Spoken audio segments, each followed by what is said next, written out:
Hey, I'm Tyler. And I'm Katie. You're listening to Not-Stalgia. You can't see us, but it's the podcast hosted by two very squiggly people. Why are we so squiggly? Kate, can you describe what you're looking at? Looking at, I guess, 3 kids. I can't tell if this is kids or not. They look like they were made in MS Paint. And one of them is picking his nose, which... You don't like when kids pick their nose, I huh? don't. I mean, who does? No one likes that, I don't. But you seem extra put off by it. Kate, have you ever seen...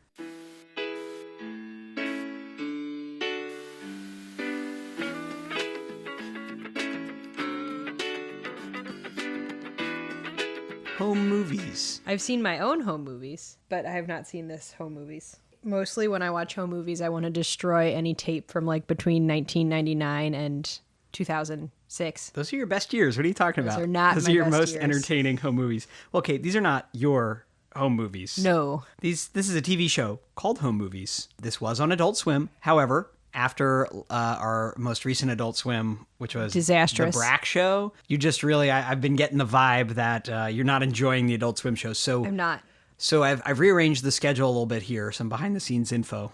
Peek behind the curtain, so to speak. I know you hate when I say that. Ugh. I don't want to peek behind anyone's curtains. So there's one more show that like Cartoon Network was making specifically for Adult Swim, but this is the one that is not necessarily theirs. They acquired it from elsewhere. So it's going to have a different vibe to it than that kind of same energy we've been seeing with Harvey Birdman, Attorney at Law, C-Lab 2021, and The Brack Show, and eventually Aqua Teen Hunger Force. So we're taking a little break from that style because, correct me if I'm wrong, but you have not seemed to be enjoying it. I have not. I've not enjoyed it. I'm so glad you picked up on that. What gave you the hint? My crossed arms? My refusal to speak? So this show, Home Movies, it was created by Brendan Small and Lauren Bouchard, Loren. Loren? It's a man's name. I don't know. That person, Bouchard, Mr. Bouchard, will later go on to create Bob's Burgers. Have you ever seen Bob's Burgers? No. Me neither. And I used to love animation so much as a little boy. I can't believe I haven't watched it. So maybe if we like this, it's a big if. Maybe we'll watch Bob's Burgers. So this show was developed by Tom Snyder, who's the guy responsible for Squiggle Vision animation. Do you remember any of the Squiggle Vision we've seen in the past? I remember you made me watch that. It was a show that was originally called Science Court, but then they changed the name to Squiggle Vision. So the original version of the show, when it came on, had that same squiggly animation. Eventually, it's not going to. I think we're going to see one squiggly episode and one not. But Tom Snyder's a guy who co-created Dr. Katz, Professional Therapist, the original squiggly animation show, and then Science Court, aka Squiggle Vision. In 1999, the channel UPN was trying to have some animated shows for adults.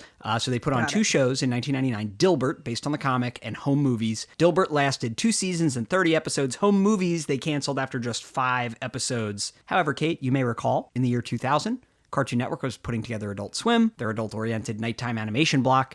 They produced their own 4 series, which we just mentioned, plus Space Ghost Coast to Coast, which they had been making since 1994. But Mike Lazo, the one-time programmer for TBS and Cartoon Network who created Space Ghost Coast to Coast and became the executive vice president of Cartoon Network. Yep. He was in charge of Adult Swim, or one of the people in charge in 2000 when it was starting. He saw an episode of Home Movies. He found out UPN had canceled it, and he's like, this is really good. This would be perfect for what we're doing. So Cartoon Network bought Home Movies, and they finished that first season that had only so far had 5. So they finished up, they gave them money to finish a first season that still maintained the Squiggle Vision aesthetic. Then they made several more seasons after that. And all of these are only going to be on Adult Swim now. They're no longer on UPN. UPN didn't want it. But they got rid of the Squiggle Vision starting in season 2. The premise is this, Kate. An 8-year-old boy named Brendan, which is the name of one of the co-creators, so I assume it's somewhat autobiographical, likes to make movies using a home movie camcorder. It's like a creative little 8-year-old boy. That's the boy sitting on top of the TV in this picture I'm showing you here. The first season is largely improvised by the actors and then animated, but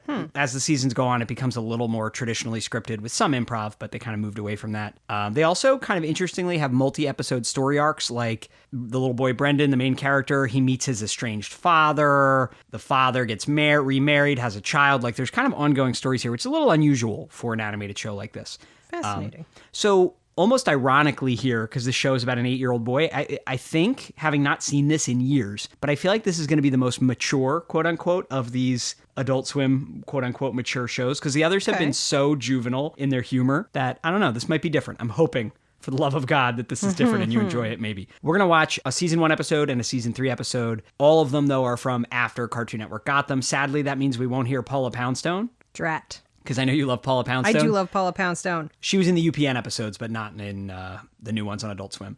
So I talked to you about Adult Swim, how much I really wanted to like it, but I just really didn't get it. This show is no exception. The other shows, when I would watch them, they were like so weird. I didn't get them. This one was like too earnest from my memory. I'm sure it's going to be weird now, but it just went over my head as a kid, this show. And I didn't like how Squiggle Vision looked. But I feel like I should have loved this. I literally was a kid who liked making movies with my family's camcorder. So I don't know. This should have been right up my alley, but it wasn't. Just didn't land for you. Didn't click. But Maybe it was too close to home. Maybe as adults. Maybe. Okay. And the years, I always say this just for the historical record.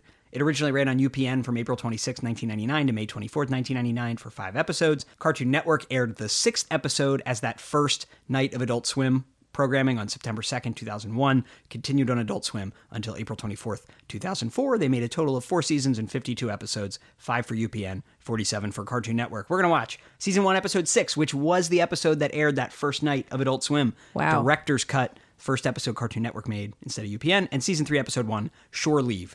Oh, look. But there he is. What will he say? I'm a lonely German. I'm only German from Prague.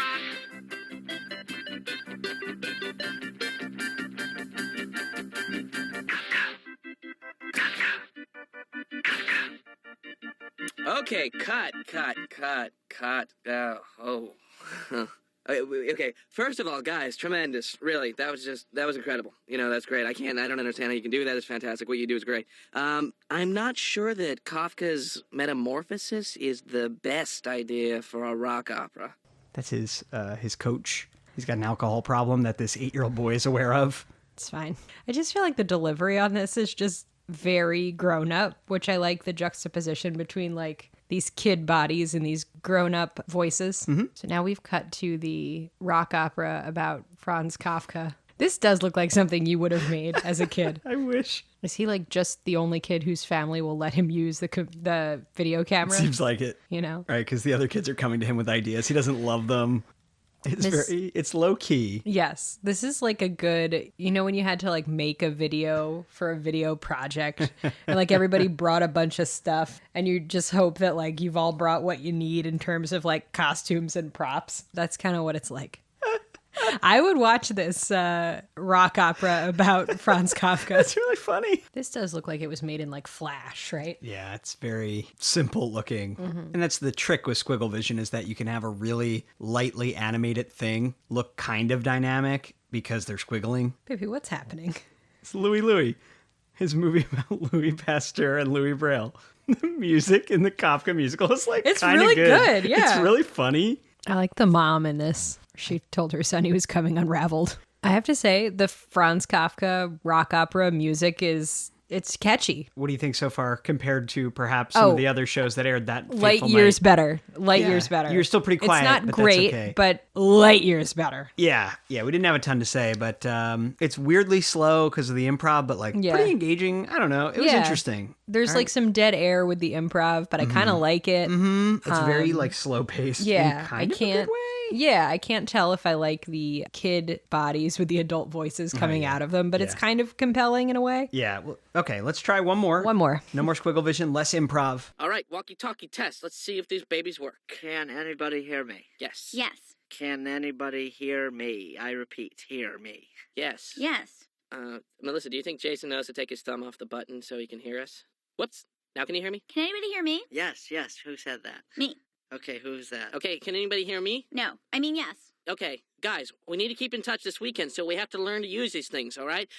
Whoops. Hello? Can you hear me now? Yes. Whoops. Yes, over. Okay, I'm talking now. Can you guys hear me? Is that you, Brenda? No, it's Melissa. How are you? Fine, but I'm not Melissa. Oh, who is this? It's Brendan. Oh, hey, Brenda, what's up? I was just asking about you about a second ago. Who's talking right now? I think it's Melissa. No, I think it's Jason. I think it's Brendan. No, it's Melissa. No, it's Jason. Now it's Brendan. Yes. What? Look, guys, we have to keep in touch this weekend because Melissa's at the Fairy Princesses and I'm staying at Fenton's. So leave the walkie-talkies on. Leave them on. Whoops. Can you guys hear me now? We can hear you, Melissa. Interesting subject matter. I'm curious to see how they handle this, right? Yeah, Melissa's dad is concerned that she's spending too much time with her friends who are boys. He wants her to do some traditionally girly stuff, so he's in this girl club. I have a good feeling they're going to handle it well. I thought that the last one was actually a pretty mature meditation on jealousy and like creative differences. This mom's energy is great. Melissa has joined the Fairy Princess Corporation, which appears to be some kind of like multi-level marketing situation where she has to now go like sell hair product and stuff. What were the 3 adjectives they used to describe all the fairies? It was you joined because you're pretty, little, and cute. I bet you weren't expecting this Melissa to set off an improvised bomb at the fairy headquarters and for the boys to be fighting to the death, rolling down the stairs at the sleepover. This really took a turn. Yeah, I didn't hate this. Mm-hmm. I don't know if I loved it. Did those feel like they were forever? Yes, they felt very long. Look, it says they were 22 minutes each. Those each felt so long. Very long. Just the pacing is just so that second one, it had the slow pacing, but then all of a sudden a few exciting things happened at the end. Yeah. Did you prefer the squiggly version or not? The squiggly version made me feel just a bit ill. Mm-hmm. I feel a little better with the non-squiggly version, but what about you? I don't know if I had a preference, but they look so different to me that it's like shocking that Like, they... is it the same show? Yeah, it's Yeah. like I'm kind of surprised they stopped doing it because it really makes it look very, very different. That first one looked so like old and weird in like not a bad way to my mind, but so different. So I don't know if I have a preference there, but would you say this is, how does this rank with the other Adult Swim shows? Oh, much better than the other Adult Swim shows, but maybe still not objectively good. No, I think there's some goodness there where it's like, oh, what was it like to, borrow your grandparents' video camera for the day and like have to make a school project, you know? And honestly, the Kafka rock opera stole the show. Like that I would watch again. It the seems Kafka like rock opera. a lot of these probably hinge on whether or not there's a fun one of those in them. Like the second one didn't have, on purpose, it didn't have a good movie being made. The whole point was it was bad. So that part wasn't as fun, right? I think that can elevate these episodes. I would believe that, yeah. Yeah, it was fun. It's so laid back and weird. Like I really enjoyed it though. I would be happy to watch more of these. How about you? I probably won't watch more, but I would let you watch more. Oh, thank you for letting me. But yeah, this is I wasn't really interested in watching more, say, C-Lab 2021 or Brack Show, but yeah, I think this is one that I might be interested in seeing more of because you'd be good with it. It's very pleasant. It was a lot of fun. And to your point, they didn't handle the gender thing too badly in that one. I mean, there were issues with the whole thing about Fenton's mom. You guys will just have to watch for yourself to see what we're talking about. That was a bit problematic, but the fairy princess thing turned out to be just awful on purpose. That was neat. I like a takedown of multi-level marketing. Always a fan when they do that on TV. All right. Thanks for watching, Kate. It means that next time we're going to have to check out Aqua Teen Hunger Force, a return to the more standard Adult Swim fare. No. So we'll get our armor on and check it out. But there's home movies. See you guys next week. Get ready for Monday Night Animated, featuring the Not Ready for Bedtime players. Brendan, Don't take the jacket off. Kid, you're starting to sweat through it. You're just gonna look like Sweat Man. Oh my god. Jason, People hate me. and Coach McGurk. I got that tattooed on my chest. I'm an idiot. Don't live like me. And featuring musical guest, Hey, Yo-Yo Mop! I'm sorry. Play Freebird. it's the sleeper hit of the spring, Home Movies. Premieres April 26th on UPN.